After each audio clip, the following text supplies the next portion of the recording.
Go ahead. Turn it up. It's the Record Machine Show with your host, Jimmy Howe.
Ladies and gentlemen, please welcome from the band Crash Midnight singer Shaun Soho. Hey, what's up, James? How you doing, Shaun? Not too bad. How am I coming in? I'm trying earbuds here. Let's see if those are clear enough for you. Sounds good on my end. You're in Vegas still, right? Still in Vegas. How is it out there right now? We're getting our annual rainy season. Oh, yeah? Yeah, well, could use it out here. Watch some of the real rain is coming to watch the filth off the streets, right? Yeah, you going to go check out the Super Bowl next week? Yeah, I mean, I'm a Patriots and Raiders fan, so I don't have much of a dog in the hunt, but yeah, it'll be interesting to watch, Taylor Swift or something. Are you far from the stadium? Not far at all. Like probably about 17 minutes or so. Have you ever been there before? Yeah. We've gone to we do every year we get to go to this Granta gift gala, and it's for autism. So we've gone there a couple times. They do like this whole thing on the field. It's really cool and helps out a lot of kids. And then we also got to go there. There was a suite. My wife's company has a suite there. Or actually, they had a suite the first year. I guess they don't have it anymore. They have different tickets now. I think they've got box seats and stuff. But the first year, because of COVID, they didn't have anybody in the stands. But we got to go up to the suite and do a watch party when the Raiders were playing Kansas City, because they beat Kansas City. So nice. We're one of probably 100 different groups that were in there at the suites, like all kind of cordoned off in our own little COVID sections inside the suite. But we're doing a watch party, watching it on TV in the suite. Very cool. Interesting experience. Yeah, I bet. Now I hear the Oakland A's are moving there now too. Yeah, we're just trying to make it completely impossible to drive anywhere up and down the strip. Now, is the new ballpark stadium, is that going to be close to where the Raiders play, like in the same area? Yeah, it's all kind of on top of each other, but the Raiders were smart and did it on the other side of the highway. The 15 kind of bisects. The strip is on one side, and the Raiders built on the other side, which is at least nice because it keeps some of the traffic away from going down the strip. But the A's have decided to take over where Tropicana or soon to be was, and I think they're going to start demolishing Tropicana in April. So the Tropicana is right by, I mean, it's, kind of a stone's throw away from T-Mobile Arena where the Knights are playing. So you're just going to have, obviously there's a lot more games in hockey and in baseball than there are in, football. So you're going to have a ton of events going on there, plus all the concerts and everything else that they do at T-Mobile and whatever they're going to do at the new A's stadium. So wow, it'll be interesting. We're spending a lot more time downtown now. So wow, they're starting to really build up Vegas, huh? Yeah, Vegas is getting big, man. There's a lot more people on the road here than when we moved here about 10 years ago. Yeah, so it's been. It seems like a lot of people going to Vegas or Tennessee or Florida or the Carolinas. That's where I am. I'm in the Carolinas. Are you really? Yeah, I'm in North Myrtle Beach. Nice. Oh, wow. Myrtle Beach is where I blew out my shoulder at the House of Blues in there. Yeah. I don't live that far from there, actually. Yeah. It was a really cool House of Blues until that happened. And it was less of a cool night. I dislocated my shoulder on stage in the middle of a song. Wow. And yeah, and it was my good shoulder, too. It was the one that I hadn't dislocated before. So that was a whole other thing. Now, you were performing with Crash Midnight? Yeah, it was on one of our. I think it was on our Live Nation tour. We were doing with like Gadaludis Way and the Pretty Reckless. Wow, very cool. Yeah, well, that part wasn't cool, but yeah, the tour was cool. A lot of people have been playing at that House of Blues over the last couple of years. It was cool. I kind of remember it being tough to find. I think it was. Yeah, it's back off the highway. Like if you drive, you'll miss it if you're not paying attention. It's like set back behind like all the storefronts and stuff. It's near Barefoot Landing. Oh, okay. Yeah, it was a super cool spot. It was a weird night. Like I literally had to reset my shoulder on stage. I popped it back in on stage. I'd never done that before. The only other time I'd dislocated a shoulder before, I had like a trainer with their foot in my armpit, pulling my arm out and resetting it. But a friend of mine who's a downhill racer had told me years ago that like he had dislocated shoulders too. So we're all talking about injuries, I guess. And he had said like if you rotate your shoulder a certain way when it's dislocated, it'll kind of pop itself back in. And I tried that in the middle of, I think we were covering Mr. Brownstone at the time. Which was interesting, and it popped back in. So did it hurt when you did it?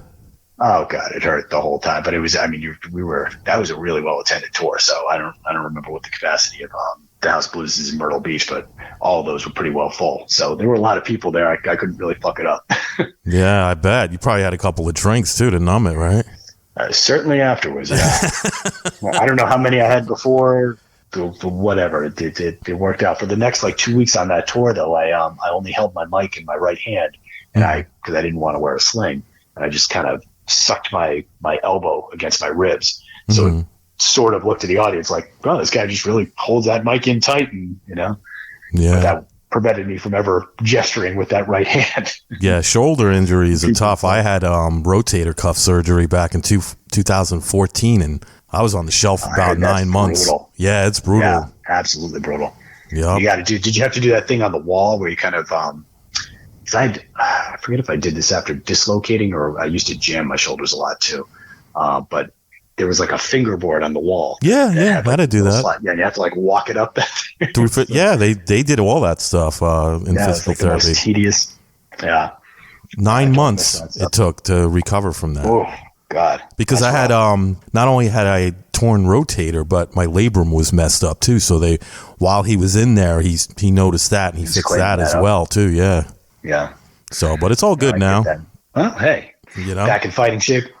Yeah, definitely. Yep. I can't complain. The guy did a really good job. I know people who've had the surgery done and it still bothers them a little bit, Yeah, it's tough when they're hacking stuff apart and trying to graft it back together. So how you been, man? I mean, the last time we spoke on the air was like October of 2021, and since then you've released a couple of singles now. With these singles that you've released, Dead Aces and Strung Out on Sunset, do you guys plan on releasing a full-length album anytime soon? Yeah, that is the plan. We've got there's been a bunch of stuff that's kind of redirected us, not the least of which is I have 2 little boys now, but we're also building some crazy house up in the hills over here in Vegas, and that was a fiasco. We had to fire our builders because they were the worst. That sucks. With a whole lot of legal stuff for that. But now we're kind of back on track and can focus a little bit more. Even still, we've still been doing a good job of getting a lot of songs on the board here. We've got 2 more songs that we have. I think the drums and maybe some of the guitars recorded right now. We're trying to finalize those. The goal has always been to release 4 singles a year, pretty much with one with every quarter. But we're not really good at staying on schedule, so that's drifted a bit. Mm-hmm. But our game plan had been to keep doing that, pumping out the singles for a year, and then once we reached 8 singles, go back and kind of wrap the previous 8 singles together into an album release, just for the people that like to have those albums, because I'm one of those. I like to, have something that's not just a singles offering. Right. And so we have 8 singles to do that with, but we have to find the time between recording all the new material and getting our co-producer and engineer to get back and kind of, remix and remaster the previous 8 singles. Cause when you don't record them all at the same time, they don't necessarily all have the same sonic, profile, I guess. Mm-hmm. So he wants to make sure they all sound cohesive to be on an actual album together. And that's going to take a little bit of remixing on some of the stuff, but it is in the works. Now, when you put an album together, is the sequence of the tracks, is that important to you, which order they come in on the album? To me, I mean, it definitely was with our first album, Lost in the City. With this, I've kind of put some rough ideas on how I'd want to sequence it. Because I do kind of, that's part of the charm of the album, right? Is you like to have, the album kind of give the listener a little bit of a journey on it, make it like sound cohesive. Right. For the same reason you want to remix the stuff to make it sound cohesive. You want it all to sound right. I've got some ideas of what I want to start with and end with, but it's a lot like putting together a live set, kind of you play around, you move the song around here and there and everywhere.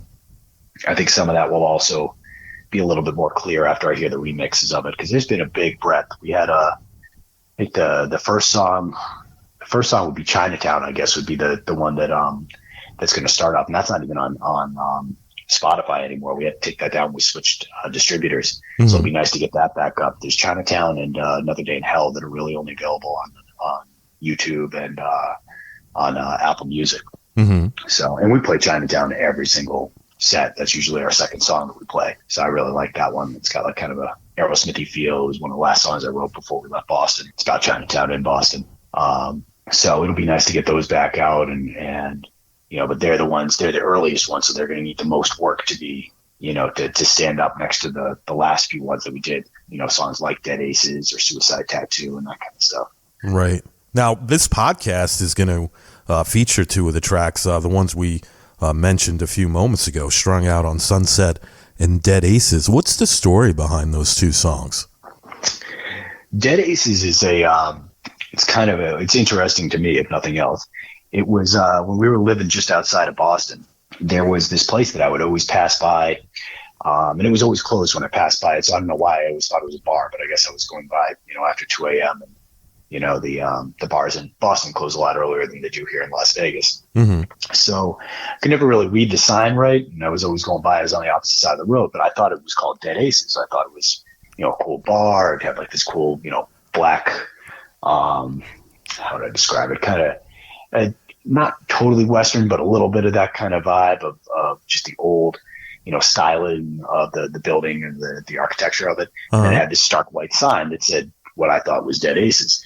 And I just always thought it was a cool bar. I got to get there sometime when it's open. And I never ended up doing that. And I don't think it was, I think it was actually after we had moved to Vegas and I went back to visit in Boston. I finally went by that place for some reason during the daytime. And it actually said Dead Art on it. And it was like some sort of a crafting store or something. Oh, I don't know why it had such ornate, architecture around it, but that's what that was. But I still really like I like the name a lot. So I kind of filed it away. And, then when we had I felt like all of our heroes were dying there for a while. It was, Tom Petty and David Bowie and all that kind of stuff. And I wanted to do a song that was a little bit of like an homage to, all these guys that influenced me and the band and I thought that was kind of a cool idea. And then the more I was, paying attention to a lot of stuff back home, I guess I don't know if I can call Boston home anymore now that we've been here this long, but, I was seeing all these places that we used to play just closing up. Uh-huh. And then I was like, well, maybe it's not even just about the musical influences. Maybe it's also the influences that, that helped kind of shape this band, all the things that we did at, these bars or at the venues we played that are no longer there and all that. And so I started kind of working this song around and came up with it. And that Dead Aces ended up sort of being a catch-all for any influences, whether it was, drinking establishments or artistic. And I kind of made it as a stand-in. Although if I ever do open a bar, I think I might call it Dead Aces. So that may be something to look forward to. Yeah. Cool name. But that was what that was about. And we tried to, I tossed a couple references out to, I don't know, let's see, there's a lyric of Self-Destruction Blues, which is a Hanoi Rock song in there. They were a big influence as far as the opening line is references the Model Cafe that was in Austin, Brighton, just outside the city, or as you're getting into the city where we used to go all the time. It was this shitty little dive bar cafe type of place, with a little pool table in the back. And I tried to kind of make that thing about a catch-all to just kind of take a look at that back, like where we came from, and then make the music have a little bit more of a Wild West theme to it. So it's kind of where we're at, looking back on where we came from. Boston via Vegas, I guess. Nice. What about Strung Out on Sunset? Oh yeah, I forgot this was a two-parter. So Strung Out on Sunset actually has a sort of similar story. That was before we even moved out here. I went to go visit a buddy of mine in Newport Beach. And at the time I was talking to, I can't remember if it was a label or I think it was a manager that I was supposed to meet with while I was out there. And I had been up like 2 nights straight. Like we barely slept because we were partying all over the place there. And we ended up going, I think it was breakfast. I feel like it was breakfast. It might have been lunch for all I know. I mean, it felt like it was very early in the morning. But I don't know if this place opens early in the morning, but it was one of those bars that's on Sunset Strip, kind of in between the Whiskey and like the Roxy Rainbow End. Mm-hmm. And I was trying to medicate the hangover with caffeine, and it was not working. I was having all sorts of, jitters all over the place. I knew I had a call coming in from this industry guy, and I was trying to like straighten myself for that. And I remember walking outside, and the sun was way too bright when I walked outside. I don't even remember how the call went with that guy. Clearly, it couldn't have gone that well because I don't remember who the hell it was.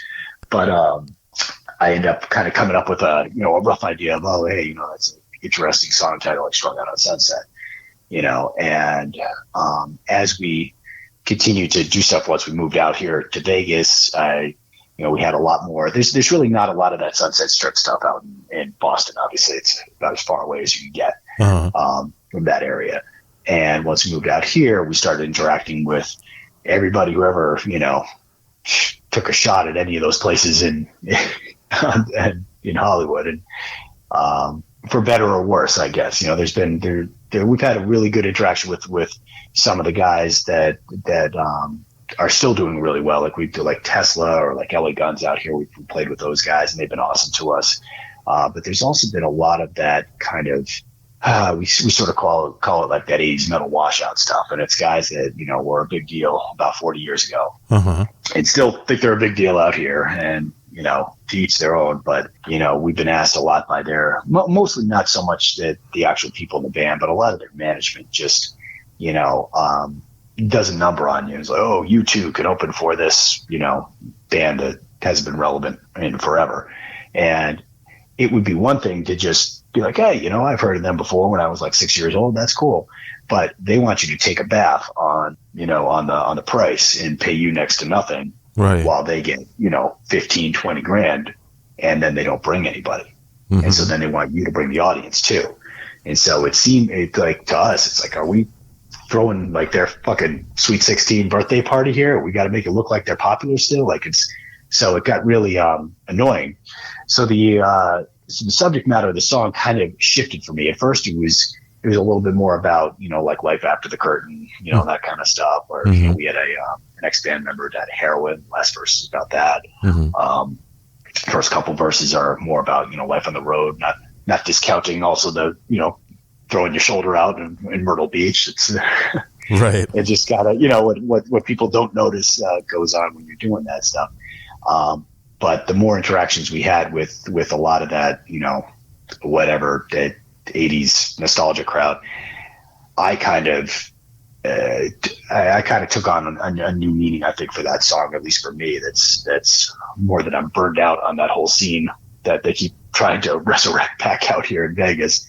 And I kind of look at that song as an anthem, just being like, okay, well, when I was a kid, this shit is cool, but I'm pretty burned out on the Sunset Strip at this point. So it's kind of a closing that chapter of us really giving a shit about, that era, or looking off to that era as like the big boys back when we were little kids and stuff like that. And being like, we're pretty good on our own 2 feet now. Very cool. Now, how do you go about composing a new song? What comes first, the melody or the lyrics? Good question, because I'm doing a couple right now. Usually there's some sort of thematic idea that comes through, whether it's something we're dealing with, like dealing with asshole builders that we had to fire, get you a little fired up and right, get you in the right place to write one of those kiss off type of songs, or or even an idea that we have to kind of to work with another band or work with some other subject matter that just seems like it's an inspiration at the time. And usually that's where it comes. It usually comes from like a lyrical idea. But every once in a while I'll be listening to some song and having kids now, it's actually kind of cool because I get to introduce to them all the cool stuff that took me forever to find. Right. And this is, can't tell if this is a rock and roll story or not, but I'm going to tell it anyway. So I got a 4.5-year-old, and I think I'm a little bit more snobby than most on the music that I'm listening to or that I'm subjected to, I guess. And so my wife put on some Sesame Street thing having to do with Oscar the Grouch or whatever, and he was singing about trash. I was like, oh, you want to listen to a song about trash? And I was able to get out of the Sesame Street thing that made me want to jump out of the damn car, and I put on the New York Dolls Trash. My son, I shit you not, he's obsessed with the New York Dolls now. Like, very obsessed. Cool. And it's like Trash, Jet Boy, Showdown. What else is like Stranded in the Jungle? He loves that one. He thinks that's hilarious. Nice. And it's just cool to see see how the impact of these artists that, I think are cool, that do, happen decades and decades before he was born.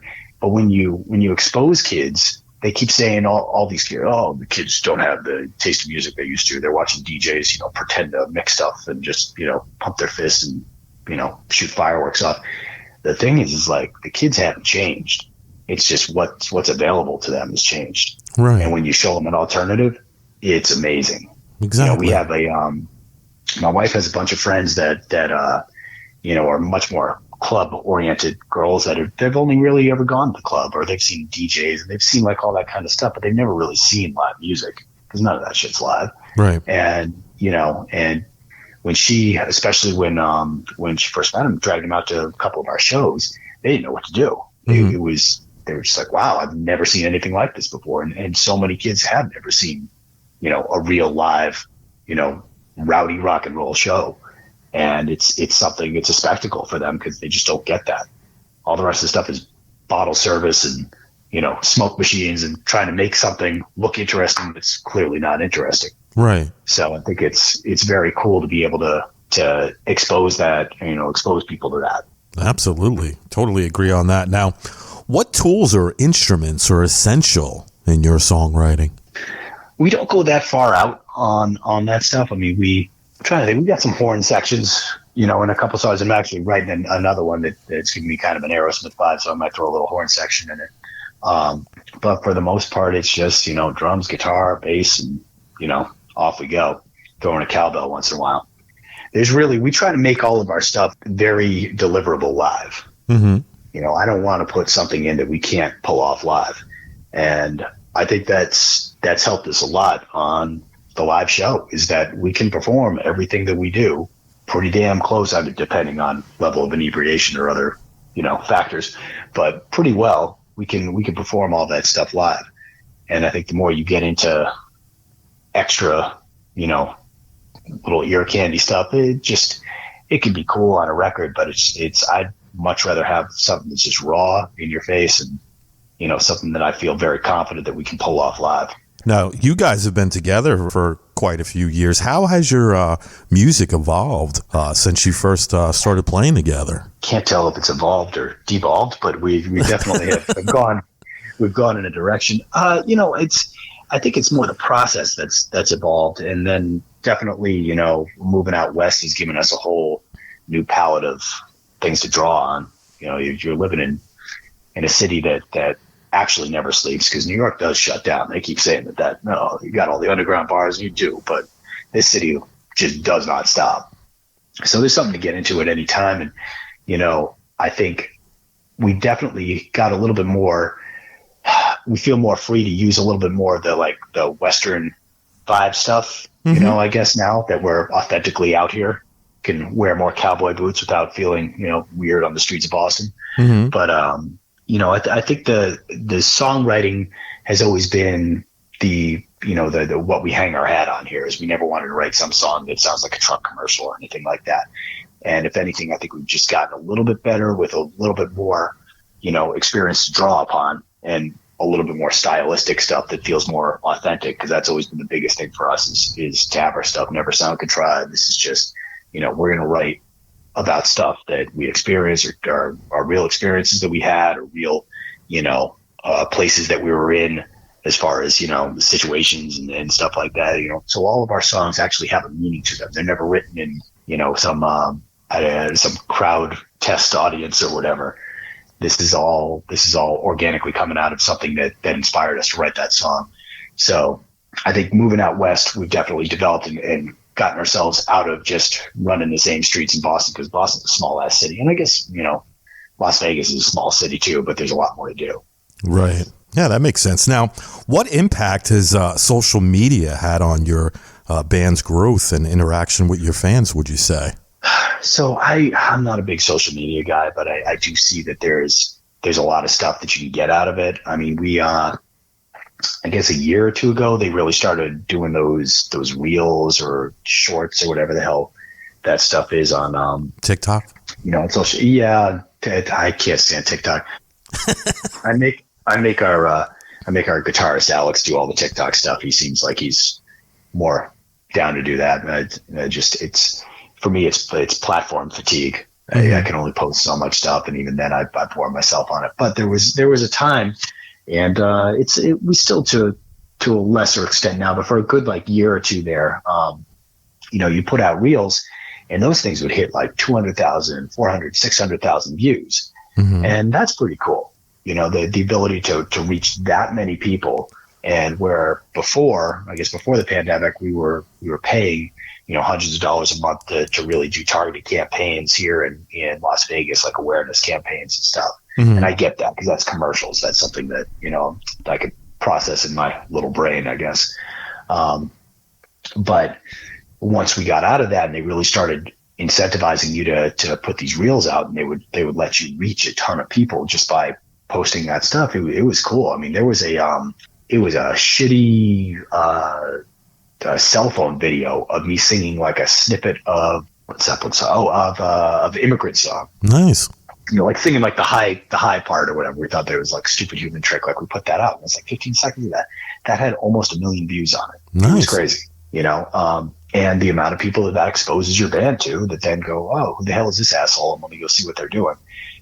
That's a really cool thing. And that's something that I guess you're getting more, something that we've always said since we got out of our first record contract, which was just wasn't a shitty contract. It was tough for us. The guy that, was the head of our label under Universal, like he tried his ass off, but, he ran out of money. He had some other issues going on, and it was just always a day late, dollar short to everything. Right. And, and we kind of vowed from there.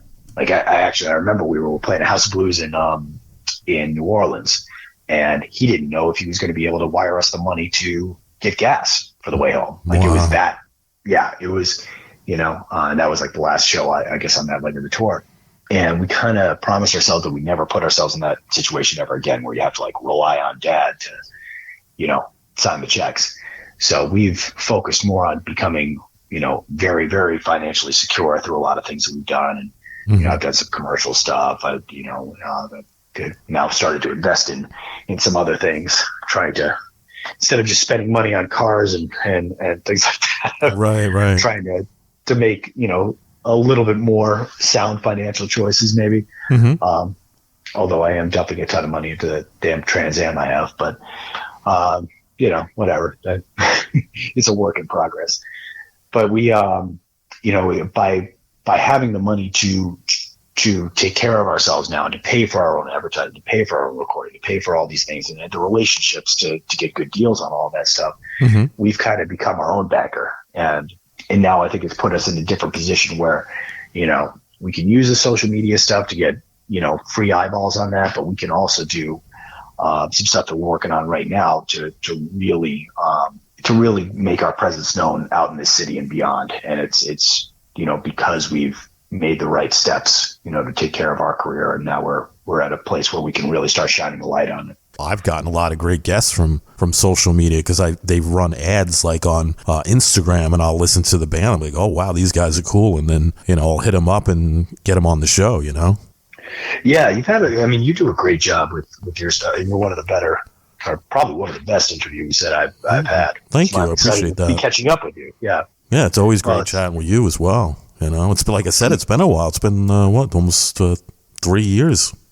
Yeah, we're gonna have to do a little bit more frequent updates here, I think, especially some of the stuff we got coming here.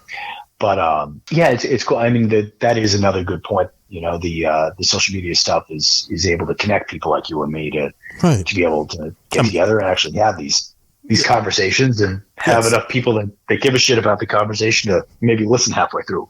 Yeah, the business has totally changed over the years. So I mean, the radio is totally different, and stuff like podcasts and, the video shows. A lot of people do interviews on YouTube and stuff like that, the visual ones with the cameras. I mean, that's the way you got to do it these days to get your stuff heard, right? Well, it's great having independent media because, and we're actually working on a song right now that's going to kind of delve into that. It's kind of, I think I've told you about 5 different songs that we do play original songs, but we have a bunch of go-to covers, and one that's been what we've had a lot of fun closing our shows with lately is "Gimme Shelter." Nice. And we're kind of writing a song that delves into a little bit of that subject matter, kind of run through the 24-hour news cycle and just, the divisiveness of everything going on right now. Right. And it doesn't really deal with politics, because I don't think that's never really interested me that much. It's more, watching society and social issues, but it's going to kind of go through a lot of it's called toxic propaganda, and it's really just deals with everybody being fed a ton of lies, whether it was through 2020 or anything that's going on now. And I think this is the perfect year to do it, because 2024 is going to be buckle up and get ready for a ride situation, I think. So yeah, buckle up, fucklehead. Right, yeah, exactly. It's the right time. We'll see if we can finish the song and make it sound worth a shit, but it's off to a good start. Nice. Now, with the new single, Strung Out on Sunset, will there be a music video for that tune? That's always my question. We are almost done with the music video for Dead Aces. Okay. Until we had again, like, I just had so much goddamn shit going on. See, it's kind of, if I'm not out there steering that ship, it tends to not happen. So the music video is actually almost done. I think it just needs to be like colorized and a couple of the little post-production stuff, but the actual video is done. It looks pretty kick-ass. There's a lot of live footage of the band and the whole Dead Aces thing I was telling you before about, being kind of homage to, to all the places that we hung out back in Boston. Well, the video is an homage to all the places we hang out here. Nice. And living in Vegas, we're friends with a lot of people that own bars. It's just funny how that works out when you end up finding yourself there all the time, that you get to be friends with the people that own them. And we're going to be featuring a lot of those bars and stuff. And actually, one of them is there's a good friend of ours, Nathan Greats. He owns one of the oldest bars here in town called the Sand Dollar. Nice. And that's like a little ass dive bar on Spring Mountain Road here across from the Strip. But he opened a bigger venue called the Sand Dollar downtown in the Plaza Hotel, and that's a place that's kind of become our clubhouse. And we're going to be doing a lot of stuff with him going forward, and we're working with the rock station out here, Comp 92.3, to put on a whole concert series that should be coming together. Just had a couple calls on that this morning, but it should be coming together any month now. We're going to start booking, and it'll be probably 2 or 3 shows a month that we'll be down there. And we're kind of going to end up being the house band. Oh, nice. And we're going to bring in a whole bunch of other bands that either we toured with or just are on tours and coming through. Because the thing is about Vegas, like, we were lucky. Boston is a very tough city to earn a fan base in. You have a ton of college kids, but those college kids are super transient. They come to school for 4 years. Most of the clubs are 21 plus, so they can only go to those clubs for about a year and a half when they turn 21 as a junior and then as a senior. And then they graduate and they leave. Right. So you're back to square one once they move out. So we got to, kind of get a crash course in becoming pretty voracious marketers and networking and learning how to earn a fan base. Well, you come out here to Vegas and you think Vegas, of all places, is a transient town, but there's a lot of locals out here, and they're much more easily swayed to become supportive of your band, I think, than the Boston was. Boston kind of has that hipster, like, I'll only like this or think this is cool, ironically, kind of thing. Mm-hmm. Out here, these people that like their rock, they like their rock, and they come out, and that's been really cool about this city. So having a friend that has a venue and having some friends at Comp, including the program manager Gooch there, who does like the afternoon. He was doing the afternoon. Now they put him on the morning, so he's it's his own fault because he's the boss. So he kind of is involved in that decision. But nice. Now he's waking up. He's got a little boy too, so he and I are the only 2 people in rock and roll that are awake at like 6:30 a.m. just texting each other ridiculous things. But he's going to be involved in that, and it's just very cool to have the rock radio station in this town, one of the best new venues in this town. I mean, they have almost $200,000 of sound and lighting in there that the Killers guy put in for them. So it's a really cool venue, amazing drinks, just owners that are super passionate about music, and that's going to be like our clubhouse, and that's what we're going to be doing going forward. So we're kind of casting our lot in with our friends. Mm-hmm. And again, that's what's so cool about this is all those guys are younger guys. You're not talking about those nothing against 70-year-old club owners, but these are all contemporaries of ours that that it feels like you got a gang. You got a gang of people that are running a radio station and are, running a club. And here we are. We're going to go bring those people to the club, and it's going to be a really cool adventure for us. Sounds like it's going to be fun. Now, what's the most memorable venue you've ever played, and why does it stand out for you? Oh, man. I don't know. We played some festivals back in Boston at the old, what used to be Great Woods, then became the Tweeter Center, and then I think I don't even know if they had some other sponsor. I don't know what it's even called anymore, but that was really cool. We got to play a couple shows there. There's one we played with Alice Cooper, and we played one there with I think it was the Dropkick Murphys, and nice. And that was cool. Like anytime you're playing those big open air ones, that's a whole different thing. Playing in the middle of the day, I always think is cool because like you're naked out there. Like there's no sound, lighting, fireworks, any of that crap that's going to save you. Like you got to put on a good show. Uh-huh. And I think that was really cool. We got to do that Live Nation tour. There was a lot of House of Blueses, so we got our tour of all the House of Blues, and those places are really cool. Like they put a lot of thought and effort into that. Really love the people at House of Blues, and there's everyone seems to have like unique stuff. They've got their foundation rooms up there that are the cool like VIP rooms and stuff you go up to, the members only stuff, and that's a very special thing that not a lot of clubs have. And I'd have to say a lot of maybe I'll just say Myrtle Beach. Myrtle Beach is the is the most memorable for me because it had an impact on both my life and my shoulder. Any plans of returning to Myrtle Beach someday? I would love to. It's crazy. I've been talking to so many touring bands. I won't even name them because I don't want to get anybody depressed. But so many touring bands are like, I think we're done. They just between gas prices and price of all this stuff, it's just become so cost prohibitive for people to go out there. I mean, I miss it. It's definitely it's something that if you never toured before, you'll never really understand. Like, just the freedom of it, the humbleness of basically being a glorified truck driver, except for like about an hour every night where you're on stage. But it's something where once you get that bug, it's you definitely can't wait to get back. I think like after our tour, I decided to go visit a friend that was 3.5 hours away because I couldn't be in one place for that long anymore. I had to get back on the road and go drive. Wow. So I definitely I miss that part. But if we moved to any possible city in the world that would be the most perfect for not having to tour, it would be Las Vegas, because Las Vegas has 100,000 plus people that come here every weekend from all over the world. Right. And that's something that now you got the rock radio station behind you, you've got, a great 500 cap venue behind you at the plaza here. You set yourself up like that. Now all these people are coming to you. Right. And you get to sleep in your own bed. So it's, we were on tour. We pulled into one motel. It was like the only motel. I can't remember what town it was in. I want to say it was closer to Florida, but I can't swear to it. But whatever it was, there was a cop right by the reception desk. He's like, "You sure you boys want to stay here?" Like, yeah, we can't drive any farther, officer. I don't want you to investigate that claim any further. And we ended up staying there. It was somebody was shot there the night before, and wow. The floor was like soggy, and it was the second floor. Like we were on the top level, and the floor was soggy. I don't know what the hell was happening.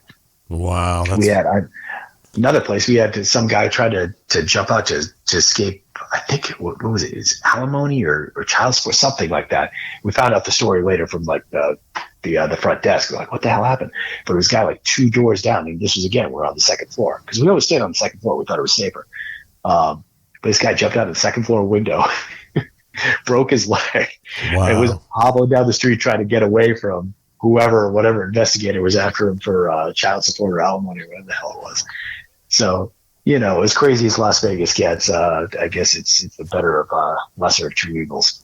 It sounds like it's a good deal. Like you guys will be able to play a few nights, a couple times a month, and you, like you said, you get to sleep in your own bed. You can't get any better than that.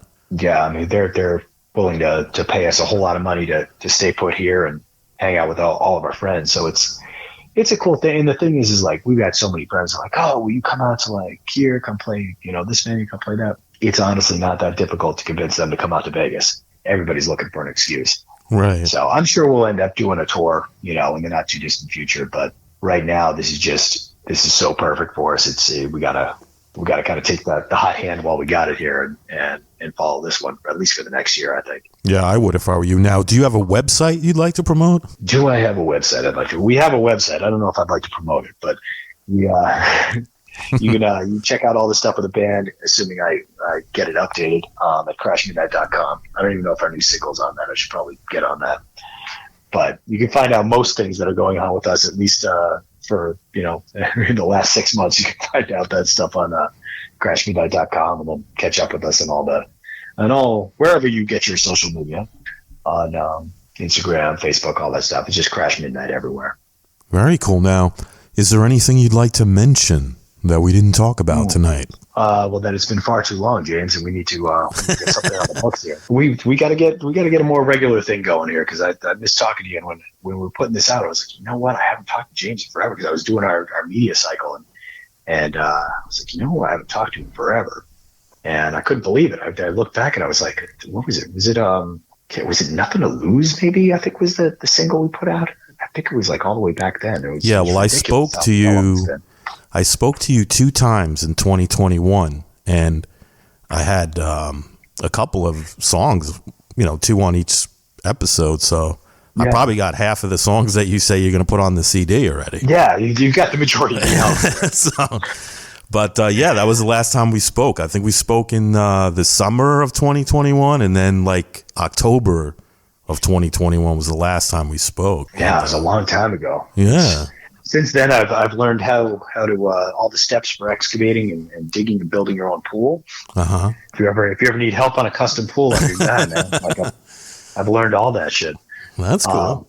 It's been a couple of years, but we're much more grounded now. We got kind of everything is settled since the pandemic. Everything is kind of settled with some venue stuff. We were playing a venue that was really nice owners, but it just nothing could ever work out right over there, and we were investing a lot of time there. And now we've been able to go over to the Sand Dollar here in the Plaza, and it's been so easy. I can't even tell you. That's awesome. A lot of the things that were obstacles that were eating up a lot of our time have kind of dropped off now. So I think we'll be a little bit more accessible and be able to stay on a little bit better schedule here. So we'll definitely have to be speaking soon. Now, the new single, is that available on Spotify? It is available everywhere, yes. Very cool. Everywhere your digital media is sold. Awesome. Well, Shaun, I want to thank you so much for coming on the show again. And, let's not wait so long, between the next phone call. When the album comes out, I'd love to have you back on. We'll chat about that. We will definitely make that happen. And I think we'll have some stuff to talk about here towards the end of the summer, too. All right. Very cool. Well, thanks again, and let's stay in touch, and good luck with that residency, all right? Sounds good. All right. Thank you so much for having me, James. All right. You're welcome. Have a good one. Take care. Bye-bye.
The Record Machine Show is a weekly radio podcast produced by Jimmy Howell Productions. All rights reserved. For information regarding distribution or adding this podcast to your website, please visit our contact page at therecordmachineshow.com to submit your request.